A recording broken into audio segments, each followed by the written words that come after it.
Hello, everyone, and welcome to tonight's telephone town hall with Congressman Adam Smith. My name is Robin, and I'll be moderating the call this evening. This is an interactive forum, and we'd love to hear from you this evening. During tonight's call, we'll be taking as many questions as we possibly can from constituents like you. If you'd like to ask a question, please press *3 on your telephone keypad now or at any time during the call. You may also sign up for Congressman Smith's newsletter by pressing *6 at any time during this call. Again, to ask a question, please press *3 now, or to subscribe to the Congressman's e-newsletter, please press *6. Now, without further ado, I'll turn the call over to Congressman Adam Smith. Congressman, you are live and the floor is yours, sir. Terrific. Thank you very much. I will try to be brief because I know there's a lot of questions, but there's also a lot going on. I'm going to do a couple things on the federal level, and then I'll let you know some of the local issues that I'm working on, understanding that those are connected. Obviously, a lot that's going on the federal level is having a profound impact on our local communities. The number one biggest thing I want to flag for you right now is the battle going on between the Trump administration and the courts. The Trump administration is in open defiance of a variety of different court rulings at the moment. One was blocking some of the deportations that they were doing pursuant to the Alien Enemies Act, which President Trump invoked, despite the fact that the Alien Enemies Act requires a declaration of war as a starting point. He seems to be defying that court order. There was also a court order to turn back on a variety of the foreign aid programs that have been shut off. That has not happened yet. There was also a court order to require the rehiring of thousands of fired employees, and that is happening sporadically, but it's not happening in compliance with the court order. So the big question and the thing to watch out for now is, at some point, the courts have to try to enforce their rulings. And the way they enforce their rulings is by finding those violating them in contempt.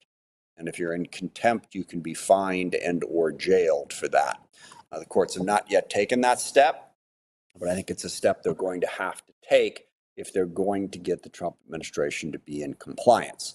The legality, Constitution aside, we're also continuing to see a lot of impacts from those firings and from those programs being shut down. Several dozen people were fired at the VA. It has impacted services for veterans. I am in contact with a lot of people who have either been fired or who are witnessing this. We're trying to figure out how to protect them legally, how to try to get them rehired in the instances where the administration has said they want to do that, and how to turn those programs back on. We've also seen a number of firings at NOAA, at NIH. There are now a large number of firings at the Department of Education. All of these things are certainly impacting individuals' lives. And I happen to think that our federal workforce is being unfairly abused repeatedly and is having a devastating impact on their lives. But I also think that they have done a good job of working for the American people and don't deserve to be treated this way. And certainly it's having an impact on services to our constituents. All of that said, without question, we could have a more efficient and more effective federal government. But I want to make a point I've made several times before. The federal workforce has actually been flat in terms of numbers over the last 40 years. Actually, the Clinton administration, way back in the 90s, did a very aggressive reform effort that let go of a lot of federal employees in a much more normal way. So we haven't had a massive growth in our federal workforce. So if we want to get after efficiency and effectiveness, I believe that there are much better ways to do that. The budget fight is the second big federal thing that is coming. The Republicans plan for a reconciliation package, which as it currently passed the House, would have $4.5 trillion in tax cuts and roughly $900 billion in cuts to Medicaid. I am adamantly opposed to that. The Senate has a similar proposal they're trying to reconcile now. So that will play out in the next month or two as the president's budget supposedly is going to arrive in May, and we'll get through that process. And then the rest of the year, we're going to fight that out. As you know, we passed a kind of quasi-appropriations bill for the rest of FY25 that gets us to October 1st, sort of the last 6.5 months now of the last fiscal year. That's actually a relatively small piece of the larger picture, The budget reconciliation package is over 10 years and is talking about trillions of dollars in cuts that I just outlined. The fight over the continuing resolution to keep the government open was much smaller. It was just the last 6 months of 2025.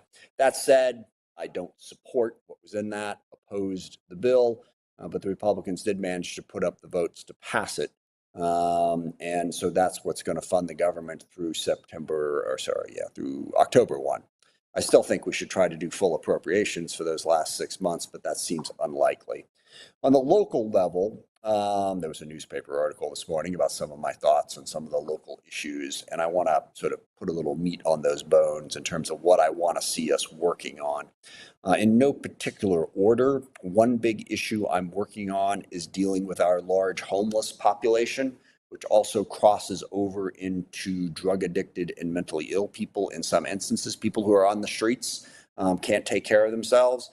We need to do a better job of getting those people off the streets and getting the treatment that they need, whether it's a simple matter of housing or whether they have more complex problems. And the thing I want to tell you, there are programs right now in the Puget Sound region that I think do a pretty good job of that. I work with Lisa Dugard on the LEAD program, which works with people who have come into contact with the law enforcement, with the criminal justice system, but also have other needs. There's a thing called Street Level that operates out of Tukwila that also goes around, identifies homeless people, works with them to figure out what their issues are, and then help them get them off the streets. We need to expand those programs. There's a lot of other programs that have not been as efficient or as effective that we continue to pump money into. So I want to see us get more efficient and effective about it. This is impacting not just the city of Seattle. I know there's a lot of people on this call from South King County, and you see the problem in Kent, Renton, Auburn, Federal Way, elsewhere. So that's one big thing. Second big thing is I am still concerned about our criminal justice system. I believe that the alternatives to incarceration programs lack accountability and lack responsibility and transparency. They can be improved. I won't do a deep dive right now, but I have done a deep dive. And trust me, I have spoken with all of our county, city, state leaders about how to do this. And I have been frustrated that the programs continue to be unaccountable and lack transparency and lack any emphasis on personal responsibility in helping people get there. So those two big areas. Third, education. If you haven't seen it, Danny Westneat had a good column this morning about some of the challenges in the Seattle School District. They got rid of a lot of the advanced programs in schools. They tried to pull everyone sort of down to the same level, did not encourage or push, wrong. They didn't have programs available for students who were achieving at a higher level. And that dramatically reduced the scores in the school district and also led to many parents pulling their kids out of school because they didn't think they were being challenged. They didn't think they would be being given the standards and having expectations set. And I believe there is a deep ideological reason for why the Seattle School District did that. I'm not going to get into that in great detail right at the moment. Like I said, I want to get to questions, but I think we need to purge that ideology and get back to focusing on efficiency, effectiveness, and helping students achieve at whatever level they can achieve at, while also working to make sure that all of that is equitable. You can do both. We just haven't been doing both here recently. And also workforce development. And here we've got a lot of really good programs. The unions, businesses, our community and technical colleges. There's a program called ANEW that helps people get workforce development around construction trades and commercial driver's licenses. Lots of opportunities out there. I want to make sure we match those opportunities with the population that needs the workforce development. Get these programs into high school so the students are aware of what's available to them and get out to populations that are older than high school who are looking for skills to be more employable going forward. So that's some of the challenges there. Last thing I want to say before I turn it over to your questions. The biggest challenge, I continue to say, is the the concentration of wealth in our society. We have a relatively small number of people making a lot of money, and we got a whole lot of other people who are struggling to pay for food, clothing, and housing, much less education, healthcare, transportation, and everything else. We need to aggressively try to figure out how we can shift those economics so that there is more opportunity for more people. so that people can live in communities like ours. They can afford to live in communities like ours. Let me just close with a book recommendation. Ezra Klein, who writes for the New York Times, has written a book called Abundance, which I'm reading right now.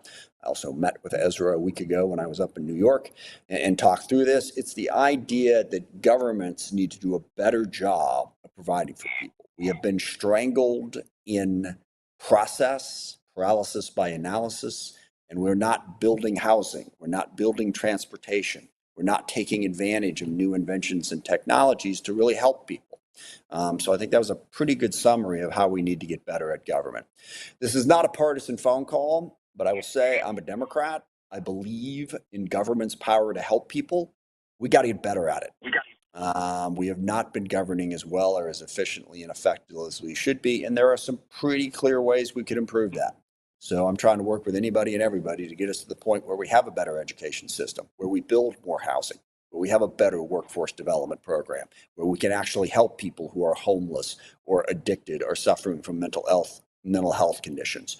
We can absolutely do better. And the defensiveness and the effort to say, no, everything's fine when we go at this is not helping and is not the right way to go. Let's try to make these programs work better. Let's prove to people that government can be part of how we create a more just society. So that's what I'm working on. Happy to hear your questions and comments. I know there's a lot going on, and I know people are worried about a lot of things, and justifiably so. So I'll turn it back over to the moderator. We'll take as many of your questions as we can get to. I'll try to keep my answers brief so we can get as many people in as possible. Thank you, Congressman. Remember, folks, if you'd like to ask a question this evening, please press *3 on your telephone keypad now or at any time during the call. And you may also sign up for the Congressman's newsletter by pressing *6. Congressman, your first question comes from Rebecca. This question was submitted online, sir. Rebecca says, I'm concerned about services such as Medicaid for people like my daughter with significant disabilities. What can you do to preserve Medicaid and Social Security benefits? We need to defeat the Republican budget. We need to defeat their reconciliation package. And I want to emphasize that a lot of the rhetoric around that is the need for, quote, fiscal responsibility, end quote, getting the debt and the deficit under control. Their budget reconciliation package adds several trillion dollars to the debt because it insists on doing massive tax cuts. I would oppose all of those tax cuts to make sure we can continue to fund programs like what you said.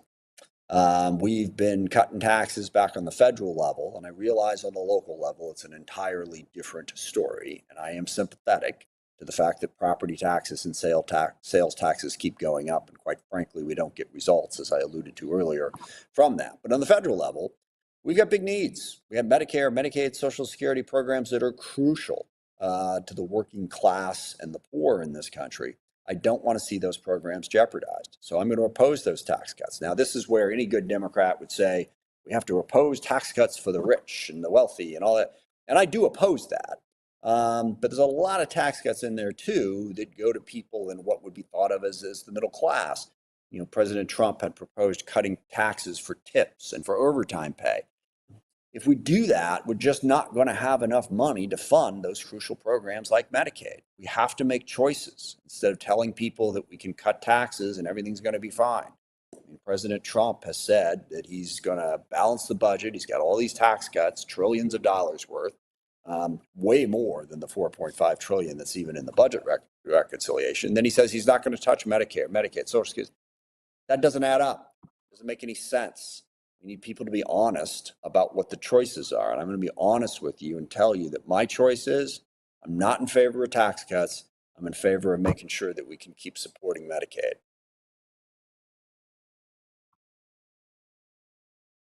Thank you, Congressman. Our first caller is Timothy from SeaTac. Timothy, you're live on the call with the Congressman. Please go ahead and ask your question, Timothy. Congressman Adams, thank you for taking my phone call. Thank you. Question, or my understanding is that you're the head of one of the committees. Is this true? I'm the ranking member on the House Armed Services Committee. What that means is I am the top Democrat. The Republicans are in charge, so they run the committee. Yes. I was humiliated and embarrassed as a citizen to see one of like Mr. Zelensky treated in such a manner? And is this a reflection, or what can we do that? I mean, I support Ukraine, its sovereignty, and this dictator that seems to partner with our commander in chief is so offensive. Um, I, I'm in shock and awe, and was thoroughly embarrassed as a United States citizen to see such treatment in the White House. Yes, I completely agree with you. I think it was a shocking move in terms of what the principles of the U.S. should be. We all want peace. We all want the war in Ukraine to end. But it's my opinion that President Trump fundamentally misunderstands who started the war. Russia started the war. Putin invaded. Ukraine is defending itself. Attacking Zelensky as he's trying to survive when he's got a brutal dictator right next door trying to pummel his country, it undermines what our country should stand for. Mark Kelly, and I'm going to misquote him, but senator from Arizona who was in Ukraine, who Elon Musk called a traitor for going to Ukraine.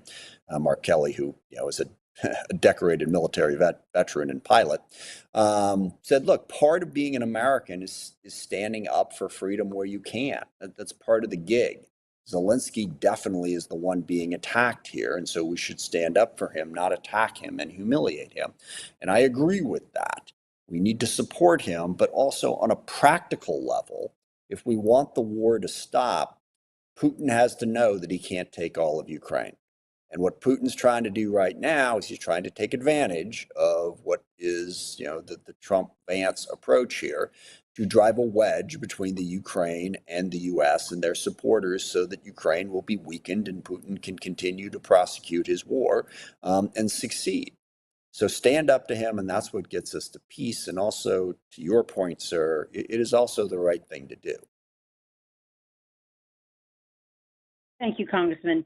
Next question was submitted via Instagram from Anne Spring. And the question is, I am most concerned about the Department of Education gutting. Has or will our Attorney General file a lawsuit? And in the meantime, what can we do for our students? Yes, I believe there will be lawsuits filed. It's right there in the law. The president does not have the power to shut down the Department of Education. It is congressionally created. It's in law. If he wants to do it, he has to go through Congress and pass a law to undo it. And yes, I believe there will be lawsuits. And the thing to pay attention, look, the Federal Department of Education is not that involved in K-12 education. It's roughly 8 to 10% of the budget, depending on the school district. But by and large, what the federal government does in education is it helps the poorer school districts. Things like Title I, they give extra dollars to poorer school districts to provide programs. Things like the IDEA, Individuals with Disabilities Education Act, that helps support school districts paying for students who have disabilities. Those are the programs that help. And remember the theme that I closed with about economic inequality. Well, if you target those programs who are helping the poor and the working poor in those communities, that makes it worse. That makes it harder for people who are already struggling. So yes, there will be lawsuits filed. I have not spoken with, I've spoken with Nick Brown a couple of times about some other lawsuits. I'm not sure who's filing them right now. But yes, we want to make sure that those programs are not cut off and students are not denied access to those critical programs. Thank you, Congressman. Next question comes from Joel of Skyway. Joel, you're live on the call with the Congressman. Please go ahead and ask your question, Joel. How are you doing, Congressman? Joel from Skyway. I'm all right. How are you? I'm great. My question is for you. I know courts are going to do their jobs. You're doing your job reacting. But how do we share the democratic message at a broader base to where we're not in this position to where we have people voting against their own best interest? Moving forward, how are we going to work on doing better in the midterms? And especially like the farming communities that like voted for this and then complain, oh, US 80 went away. That's where I sell my excess crops. What's going on? Yeah. Well, first of all, never tell people that they're voting against their own best interests. I hear you. Yeah, I get that. Yeah, you can make that argument.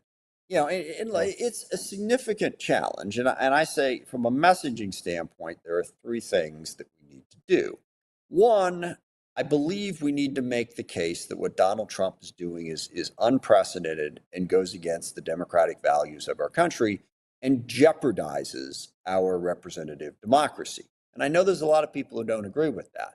But when you're doing what Trump is doing, when you're pardoning all the January 6th people, at the same time threatening to prosecute your political enemies, when you're pulling security details away from people who you disagree with politically, or one big example that really caught my eye was when a worker at the Justice Department who's in charge of the restoration of rights upon the completion of sentences denied Mel Gibson his right to get his guns back. Mel Gibson had been convicted of a domestic violence offense. And I don't know the ins and outs of the case or why this particular adjudicator made that decision, but she was fired the next day by Trump's Justice Department, just like the chairman of the Joint Chiefs of Staff was fired. And this is unprecedented. So I think we need to point out, if you care about free speech, if you care about your right as a citizen to criticize your government, if you care about the rule of law, then you ought to care about this. Second, we do have to talk about how it's directly impacting people economically. And you gave a great example. I didn't even mention the tariffs, the on-off tariffs that are having such a major impact on our businesses and our farmers. And they are impacting people in Trump's districts. I think we need to make that case. But the third thing we need to do, which is better than telling people that they're voting against their own interests, is to say, look, and this is going to be hard for some people to hear, but if you're in a red state, I understand to some degree why people voted for Donald Trump. I don't agree with it. Personally, I think January 6th was disqualifying in and of itself, but people are frustrated with the Democratic Party. And I mentioned that earlier. They're frustrated with the fact that we have not addressed the economic issues that are important to working people in this country. They are also frustrated with the academic elitism, obsessing about identity politics, some of the efforts that did not secure our border, quite frankly, that have led to problems of drug abuse and homelessness and crime in communities. I think if we're going to get to those people who, as you said, voted in ways that seem contrary to some of their economic interests, we're going to have to address the issues that they do care about. We cannot just show up and say, hey, you're just not getting it. You don't understand. You should be voting for these other people. We got to get better. And look, there are ample ways for us to get better. We have not addressed the economic issues that people are concerned about. And I'll close with just one of them, housing. And again, Ezra Klein's book gets into this. We have made housing so expensive because we've drowned it in process. It's just too expensive to build things. And this is one little example, but the $1.7 million toilet in San Francisco, and those of you listening have heard me talk about this before, San Francisco was going to build a single stall public toilet. It penciled out to $1.7 million because of all the endless rules and the regulations, primarily brought about by people on the left side of the political spectrum, requiring you to source your materials from a certain place, requiring you to not do business with this company because of their relationship with some other country. And then 11 different commissions have to approve that toilet, 25 to 50 people on each commission. Why? Well, because good, left values are everyone has to be included. Everyone has to have a say. Well, terrific, but you're not building housing. And the people that, if you are progressive and you want to have collective action help people, we're not helping people because we're not building housing. The prices are going up. And I'm going to be somewhat generous about this and say, look, we all make mistakes. I've been doing this a long time. I spend a lot of time every day thinking about what I can do better and where I've made mistakes. I'm not making a judgment and saying there's a particular group of people who are morons and we need to stop listening to them. I'm just saying that we all need to collectively look at where we're at and use the basic rules of practical thinking and logic to get better. And then we can go make that case. But we have to understand that a lot of the people who rejected the left side of the political spectrum, God help us, in favor of Donald Trump's particular vision, they had some reasons. We got to address those reasons if we're going to begin to build a broader base of support for what I think is the proper balance between individual initiative and collective action.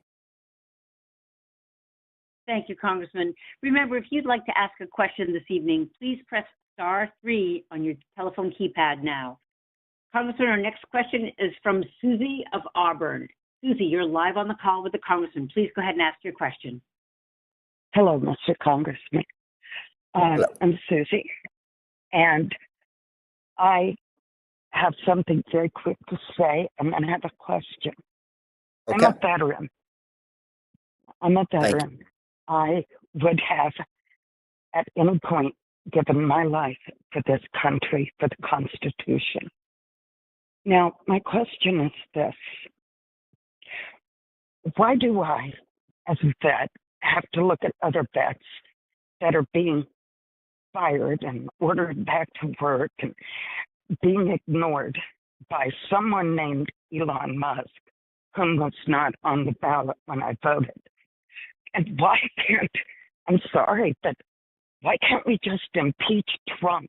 He's destroying the Constitution and our country. But that's just frustration. I really I want hear. to know. I'm sorry. Yeah. No, I hear. Look, I mean, the way that Trump and Musk have come in, and I said this in my opening comments, they're not trying to make government more efficient or more effective, which I think we could all be supportive of. They are terrorizing the federal workforce. They are firing people one day. In some cases, the next day they say, oops, sorry, mistake. And then they're firing them again. There are instances where they've fired people and said, either because of a court order or just because they realized it was a mistake, that they're going to hire them back, and they never get around to doing it. Meanwhile, on a day in and day out basis, if you're a federal employee, you never know when the letter's coming. Because I'll tell you something, there's no rhyme or reason to the people who have been fired. It's not like you went through performance evaluations or you determined that, this particular entity wasn't doing something important. In many instances, they've just fired the most recent hires in the last 2 years. In other instances, people have been fired because they've been deemed to be part of DEI. And by the way, what part of DEI means is just a random check of words. I mean, CQ Brown, like 5 years ago, when he was the chief of staff for the Air Force after the George Floyd murders, recorded like a 3-minute video explaining how he was feeling as a black man to go through this and his experience in the Air Force. That's it. That's what he did. And at the moment, it was a pretty important thing for him to say because there were a lot of black people in the service feeling that way. He spoke to them and helped them. He kind of got fired for that. So this random terrorizing of federal workers is not going to lead to a more efficient and more effective federal workforce. Now, what can we do about it? Sadly, we do not have the votes to impeach the president. That's not going to work, and that's a whole longer conversation. What we have to do, and this is deeply unsatisfying to so many people, we got to get to work and build support back to get the voters and the people of this country to want to do something different. That's what we have to do. Now, in the meantime, the other thing we have to do is use the legal options that are available to us to sue. And some of those options have been successful. Some of those options have led to people getting hired back, getting programs turned back on. And that's fine. But again, as I mentioned, that sort of, whipsaw effect for all of our federal employees, a lot of whom, as you correctly point out, ma'am, are veterans, is devastating, and it's embarrassing. As someone who's supposed to be a part of this government, I want this government to be something that's respected. And the way Trump and Musk are handling it, I don't think it's showing the proper respect for the way we should run this country. But we have got to be willing to work to build the support to convince other people of that. And it just seems to me like a lot of what some people are calling for, not you, as a very well put question is, you just scream, make it look like you're angry. We just want to see that you're angry. I am angry. You want me to scream? I'll scream for a minute. I'm angry. I think it's ridiculous. And I've said this in a whole bunch of different forums. That will be insufficient unless we have a plan to convince other people to agree with us. And I will come back to the fact that part of that plan has to be reckoning with the failures of governance on a whole series of levels over the course of the last 30 years. And this isn't just because of some of those left-wing ideological problems that I've been on record talking about. It's a big part of it. I think another part of the problem was the more centrist economic policy that said we're just going to educate everybody, and everyone's going to go off and get a 4-year degree and become an engineer or a computer scientist, and then they'll have a job. Well, that was never going to work. We got to pay working people. We got to pay truck drivers. We got to pay warehouse workers. We got to pay people, people working at Boeing and elsewhere. So there's enough failure to go around. We just got to acknowledge it, back to work and make that case, because I agree with you. And I agree with the emotion that you showed in asking that question. What is being done to veterans and to other individuals in our country who deserve respect offends me. I am a passionate advocate for policy. I think you can do that without denigrating other people. And that's not the way Trump and Musk are doing it right now. And we need to work to get to a better place. Thank you, Congressman. Next question comes from Vince from Des Moines. Vince, you're live on the call with Congressman. Please go ahead. Vince, you're live on the call.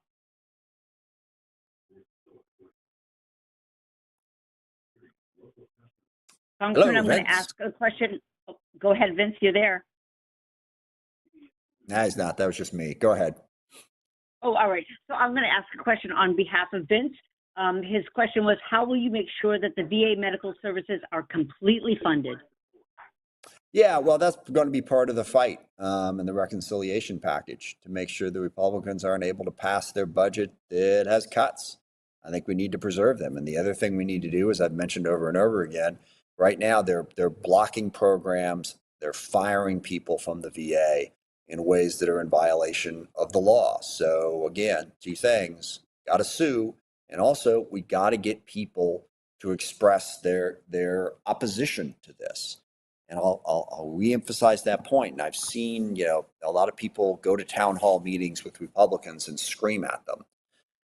Okay, I mean that lets you know that you're angry. But I think a more effective thing is what I saw at a town hall in Kansas, actually, with Senator Marshall, when a veteran very respectfully stood up and said, "Here's what's happening.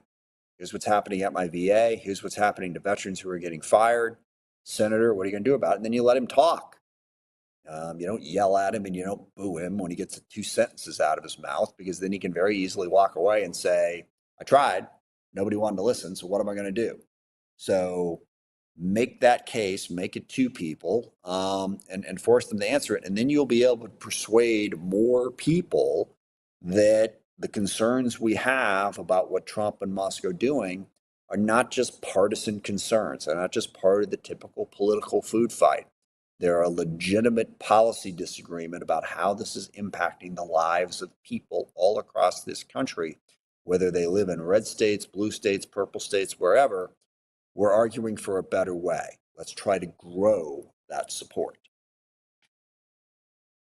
Thank you, Congressman. Our next question comes from Paul of Federal Way. Paul, you're live on the call with Congressman Smith. Please go ahead. Thank you for taking my call. At the risk of making this sound like a bit of a speech, I believe we are now in a full-blown fascist country. And I appreciate the solutions that you've put forward, but they're technocratic. The issue right now is that you have a man in power that, as you pointed out, is illegitimate. He should never have been in power.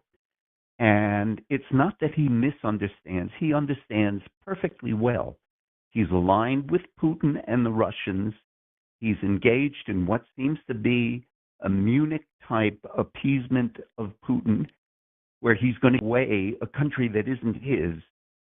And it seems to me that the solution to this does not lie with Congress, because it's emasculated. It does not lie with the courts, because it has no enforcement power.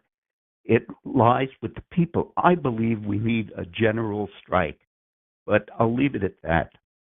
Yeah. Your thoughts, please.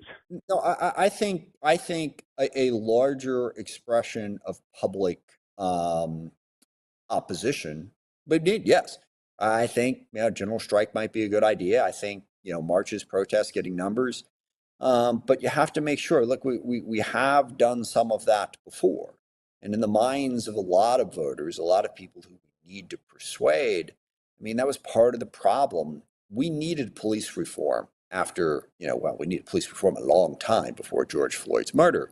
But a lot of those protests turned violent. They looted Bell Square, they set police cars on fire, and they pushed people away from supporting what they were doing.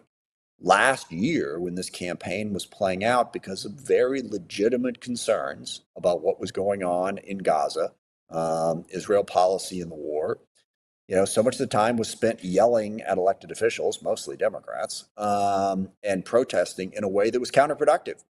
So mass action that builds support, I think that makes a lot of sense, and that needs to be part of it. Absolutely. But mass action that advocates for an agenda that most of the country doesn't support, that just puts people in a position where they have to choose between the awfulness of Trump or the awfulness of the other agenda that they don't support.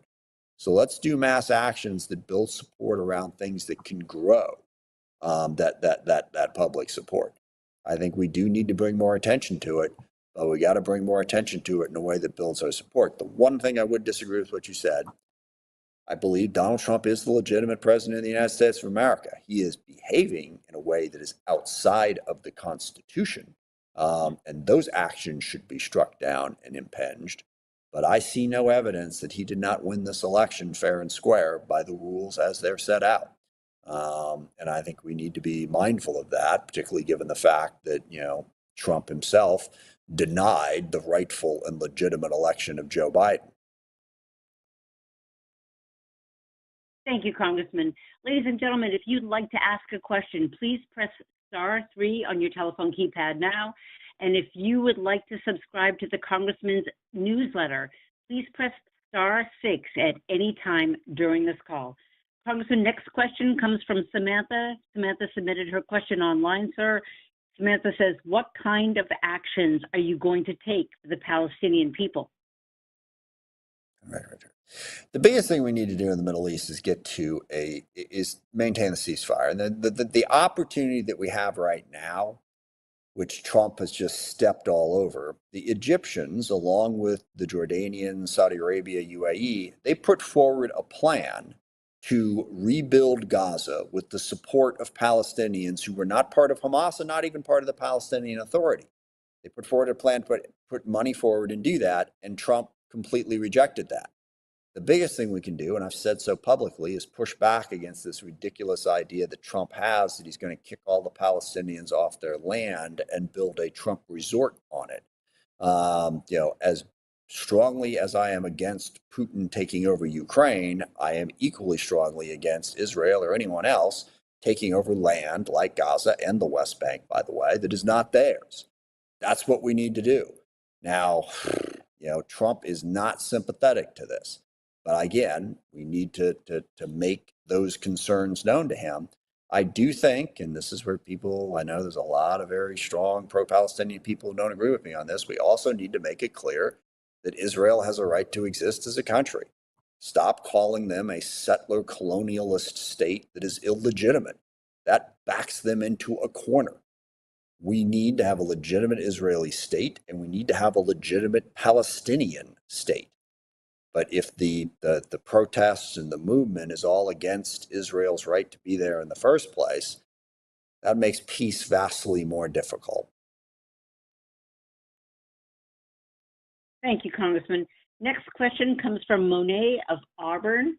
Monet, you are live on the call with the Congressman. Please go ahead.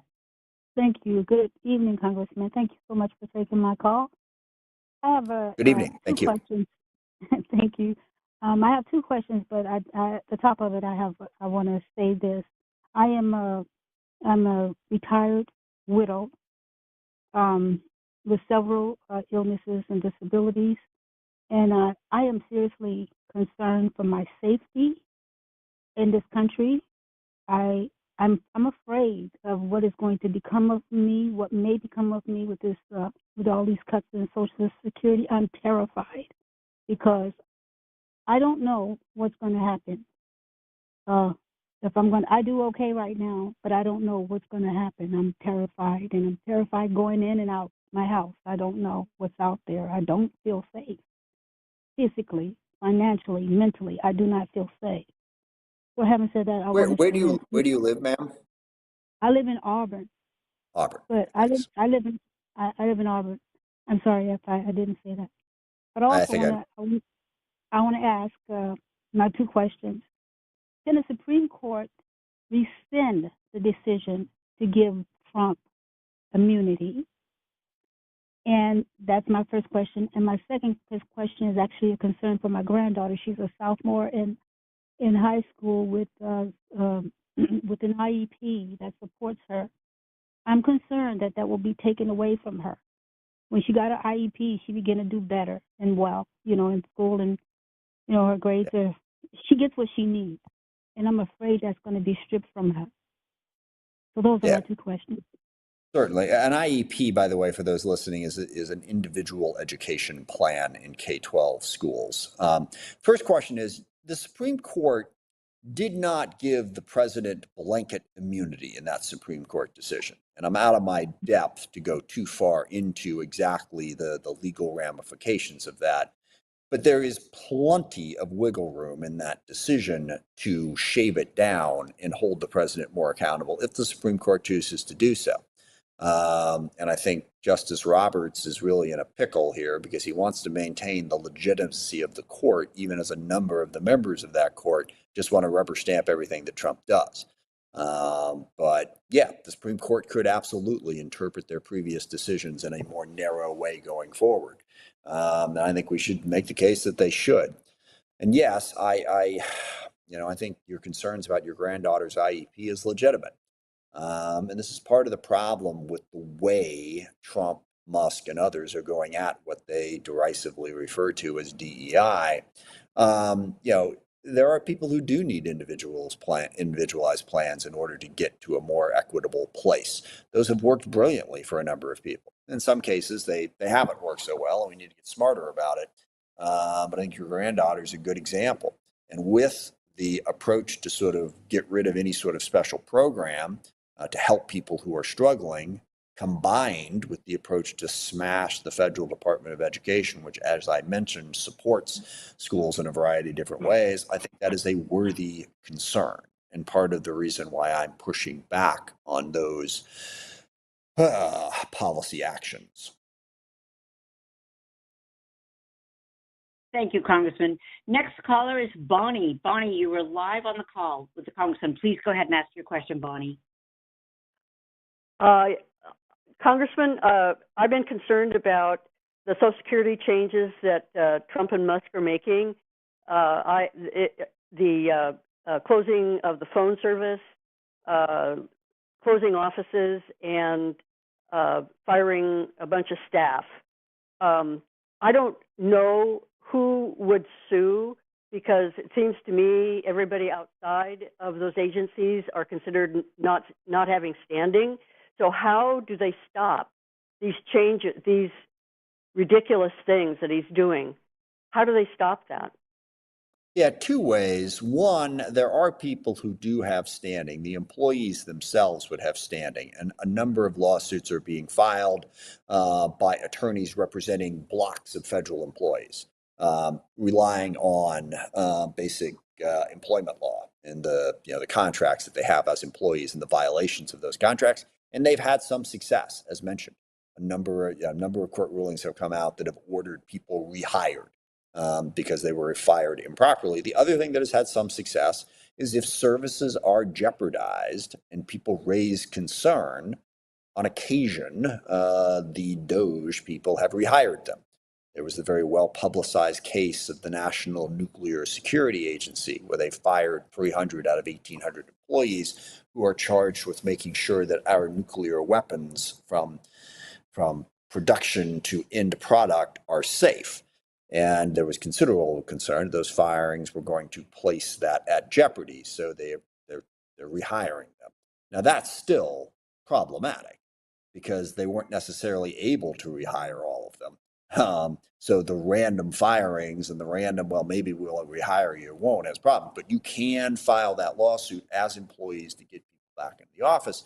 And it's important also to make the broader policy argument to try to persuade people to bring that pressure. If you fire all of the people who are responsible for administering the Social Security program, that will impact Social Security benefits. Because I can tell you, in my office, we have caseworkers who work cases all the time.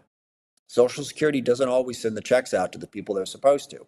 You need to have a process. You need to apply for it to begin with when you qualify. Somebody's got to be there to process and make sure the checks go out. And I can guarantee you that if they are able to fire like half the Social Security Administration workforce as they have proposed and started to do, that will absolutely impact benefits for seniors. Is it possible that the Social Security Administration could continue to do its job with fewer employees than they currently have? Sure. We've worked a great deal with them.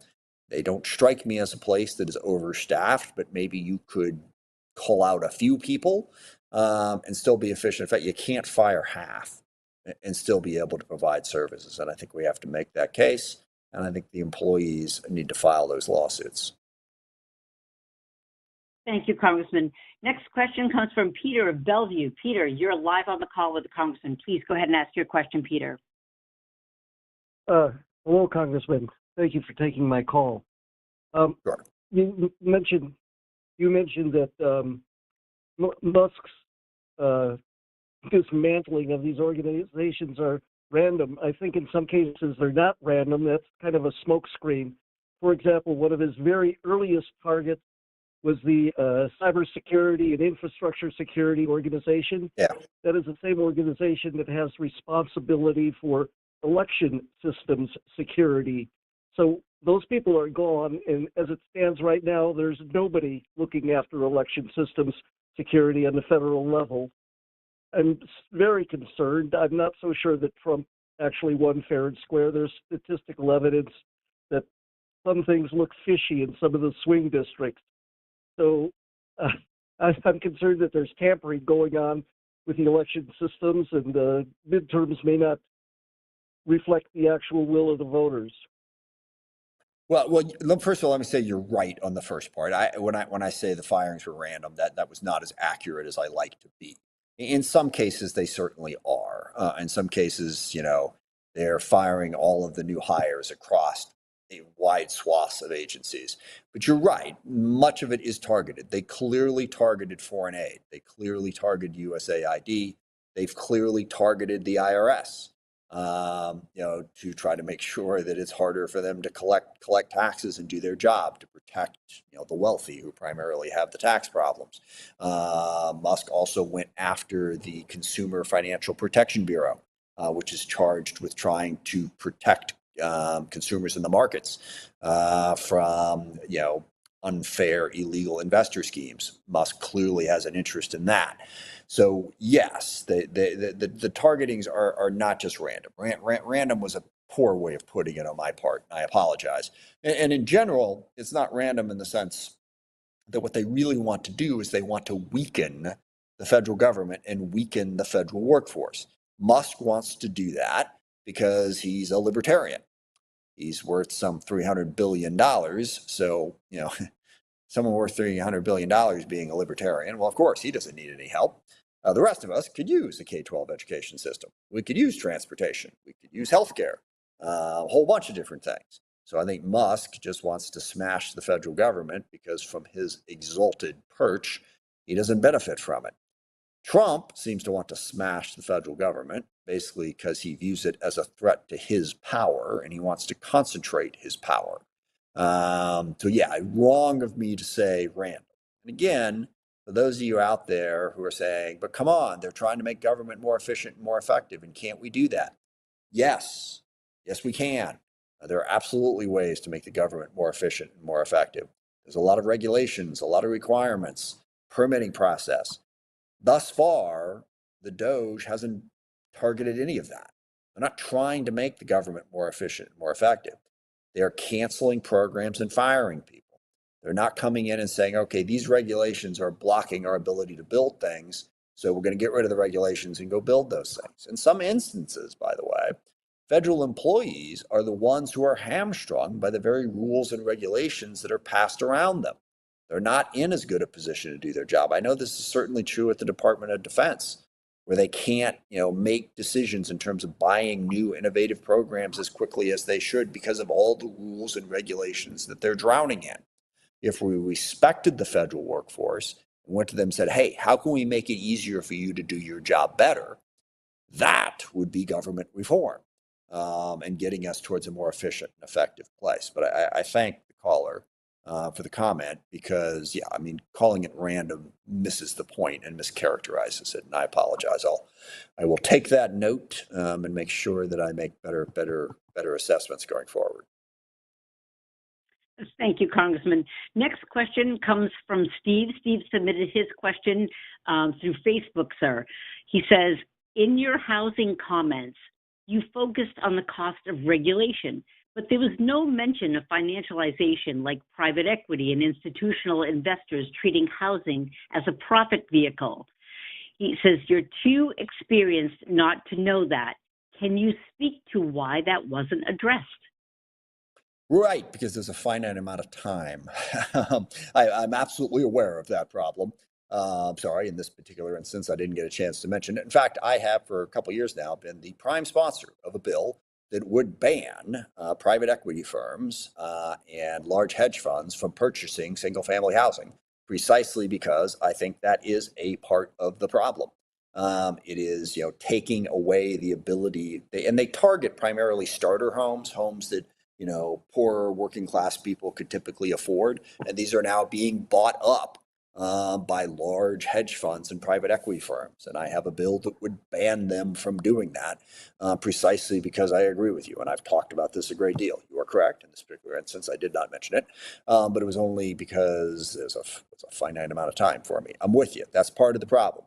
I will submit that our inability to build more housing at the moment, I think, is the bigger part of the problem.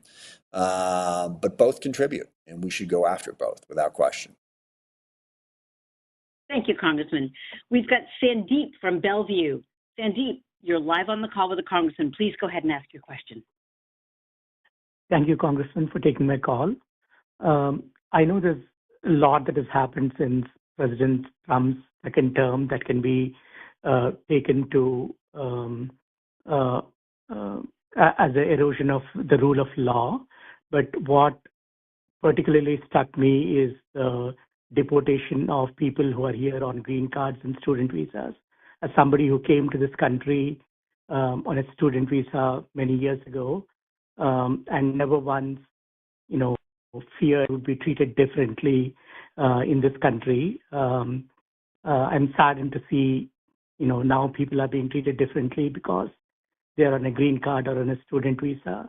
While I might not necessarily agree with, everything these students or scholars, whoever they are, might have done or spoken about, I think everybody should have a right to speak up and, be free from fear, not have to worry about what they say and how it might be construed. Could you please speak to that?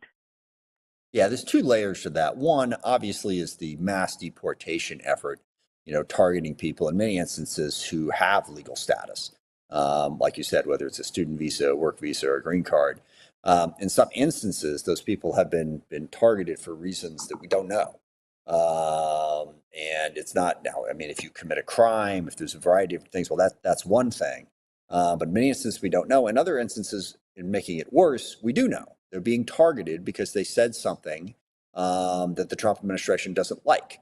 One particular instance is Mahmoud Khalil, who was, part of the protest effort, in support of the Palestinian people.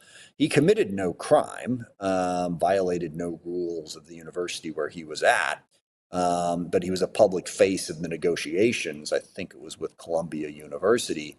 And the Trump administration picked him up, locked him up, and sent him to Louisiana just for expressing his First Amendment rights. I signed on to a letter, calling for his immediate release, because that is an attack on the First Amendment and on free speech. And as some of you on this call no doubt know, I've definitely had my differences of opinion, and I mentioned it earlier with my concern about people, shouting people down at town hall meetings and in other forums, using threats and intimidation and efforts to silence opposition. I think that is a problem. But Mr. Khalil did not do any of that. He was targeted simply for expressing his political beliefs in the country. And number one, that is brutally unfair to him. But number two, it is all part of an authoritarian approach to put a chilling effect on anyone who wants to disagree with the administration. And a cornerstone of the First Amendment, a cornerstone of the Bill of Rights in our country, is your right to express opinions against the government. And if we are now going to say that you will be targeted for doing that, that is directly undermining the Constitution and threatening freedom in a way that we should all be concerned about. I think we can take one Thank you, more Congressman. question before I wrap it up. Yes, sir. Yes, sir. You took the words right out of my mouth. Last caller, we've got Travis from Kent. Travis, you are live on the call with Congressman Smith. Please go ahead and ask your question. Hi, good evening, Congressman Smith. First, I want to say thank you for taking the time to hear our concerns and show up for Washington. I know what a hard job this must be, especially under these circumstances, and I'm very grateful for your service. Now, I want Thank to you. try to be more effective in my advocacy. I appreciate that you've been calling out specific organizations that work towards specific goals. I feel like getting in touch with those organizations that share my values is a good opportunity for me to contribute. I deeply value our democracy, and I really want to fight back against what I'm seeing as a rise of autocracy in our nation and its leaders. And I want to see the Trump administration's executive overreach to be restrained and held accountable. I'm wondering if you're familiar with protectdemocracy.org, which is an organization with that mission. So you would you- inconveniently went into the fishbowl there, right, when you said the name of the organization. Could you repeat the name? Oh, of course. I was wondering if you're familiar with protectdemocracy.org. It's an organization not. with that mission. Yeah, I would be happy to connect with yeah. them. I'm not. Tell me a little bit. Okay. Yeah, it's an organization that seems to have that mission. I haven't done a ton of research into it yet, but it seems legitimate. But I was just wondering from you if you had any organizations that you would recommend towards supporting this cause, or how can I as a citizen support upholding the rule of law and fighting these legal battles to preserve our democratic norms? I think that's a pretty good organization. I don't always agree with everything the ACLU does, but they've been doing it for a long time and they're pretty good at it. I think the ACLU is an organization that they can work on that. There's a new group that's actually forming in South King County, South Sound Indivisible, that is very focused on these issues. I went to a meeting with about 150 of them last Sunday. Those are a couple of organizations. And I have to think about any more. But yeah, that's a great way to do it. And that's actually a good place for me to close. One of the pieces of advice that Senator Alyssa Slotkin gave in her response to the State of the Union for people who want to do something is, if you've got an issue, if you've got something you care about, like Travis's concern about democracy, find a group out there that works on that. There are a lot of different groups working on a lot of different aspects of this problem, and get involved. Show up to meetings, advocate. I always use the example, which is an example that at the moment makes me sad, but I'll use it anyway. There's a group called Results, and they are advocates for effective foreign assistance. They organize nationwide, congressional district by congressional district. Then they prioritize the programs that they want to support, and they have actual constituents lobby their members of Congress all across the country. They're not in every district, but they're in most districts. They lobby. I would meet with them back in my district. They would come back to DC. I would meet with them here, and they would explain what they're advocating for. I say it makes me sad because we just canceled 98% of all foreign aid programs. Devastating in a bunch of different ways. But the results people were very effective, and very effective specifically in building bipartisan support. I am the co-chair of the Caucus for Effective Foreign Assistance. I've co-chaired that with a number of different Republicans over the course of the last 15 years. But the one story I love to tell is about Ted Yoho. Ted Yoho was the co-chair, gentleman from Florida. And when they told me that he was going to be the new co-chair after his predecessor had retired, all I knew about Ted Yoho was a New Yorker article that I'd read describing him as a stalwart Tea Party member and everything that he had done around that. And I was like, well, interesting. Ted was an incredibly passionate advocate for effective foreign aid. Together, we passed the BUILD Act, which helped on setting up programs that take an equity stake in programs so that you can actually make money and do good at the same time. They did a great job of building bipartisan support across partisan lines. So if there are organizations out there, that's the way to build it, district by district, and then hopefully nationwide. So I think that's a really good thing that you're involved with that. I will certainly look into that organization, and I appreciate your efforts. That is all the time we have for this evening. I will continue to stay in touch. Please contact my office anytime. I know a number of you are doing that. That is a huge positive. Please keep it up. This is a constantly moving process. We have a thing on our website. You can find a regular update on court rulings, on programs that the Trump administration has shut down, people that they've fired, and what's going on with each of those. Contribute to that. Tell us what you know. I know there are a lot of federal employees out there. We get calls from people, whether it's at the VA or the FAA or wherever, that will tell us, 500 people just got fired today. I know that's not public, but I want to let you know. Keep us informed and keep asking questions, and we'll do our best to keep working on all of these challenges. I thank you very much for the time this evening. Enjoy the rest of your night. Thank you, Congressman, and thank you to everyone for joining this evening's telephone town hall with Congressman Adam Smith. If you'd like to stay up to date on the Congressman's work, please follow him on Facebook, X, and Instagram at Rep. Adam Smith, as well as on Blue Sky at adamsmith.house.gov. If you would like to subscribe to the Congressman's e-newsletter, just stay on the line and leave your name and address after the tone. Thank you and have a blessed evening. Good night, everyone.